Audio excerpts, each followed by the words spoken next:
Shalom, kita jumpa kembali dalam Renungan Goshen Mata.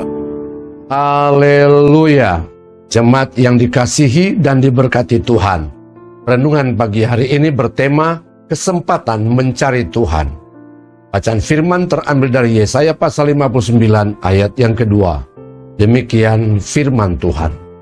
Tetapi yang merupakan pemisah antara kamu dan Allahmu ialah segala kejahatanmu, dan yang membuat dia menyembunyikan diri terhadap kamu sehingga ia tidak mendengar ialah segala dosamu.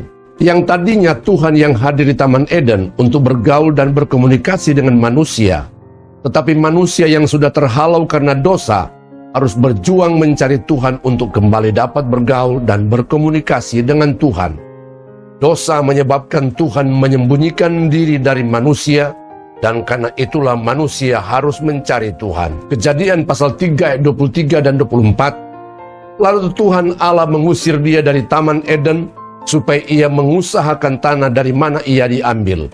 Ia menghalau manusia itu, dan di sebelah timur Taman Eden ditempatkan nyala beberapa keruk dengan pedang yang bernyala-nyala dan menyambar-nyambar untuk menjaga jalan ke pohon kehidupan. Dalam keberdosaan, mustahillah manusia bisa menemukan Tuhan dalam usaha pencariannya. Karena tanpa kekudusan, tidak ada seorang pun yang dapat melihat Tuhan. Ibrani pasal 12 ayat 14b. Hanya umat Israel lah yang dipilih Tuhan untuk bisa bertemu dan bergaul dengan Tuhan. Itu pun harus melalui orang-orang tertentu yang ditentukan Tuhan seperti imam besar, hakim-hakim, nabi, dan raja.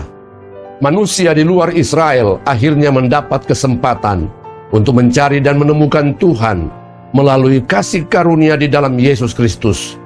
Melalui kasih karunia, manusia menerima penebusan, pengampunan, dan pembenaran dari dosa-dosanya. Bahkan Yesus sendiri berkata bahwa dialah jalan untuk datang kepada Bapa. Yohanes pasal 14 ayat 6. Kata Yesus kepadanya, "Akulah jalan dan kebenaran dan hidup. Tidak ada seorang pun yang datang kepada Bapa kalau tidak melalui aku." Roma 4 ayat 25 dalam bahasa Indonesia sehari-hari.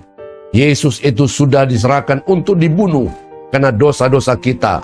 Lalu ia dihidupkan kembali oleh Allah untuk memungkinkan kita berbaik kembali dengan Allah. Saudara-saudaraku yang terkasih di dalam Yesus, kita seharusnya bersyukur dan berterima kasih serta termotivasi untuk semakin antusias mencari Tuhan, karena kesempatan yang sudah terbuka lebar oleh kasih karunia di dalam Tuhan Yesus Kristus. Amin. Tuhan memberkati.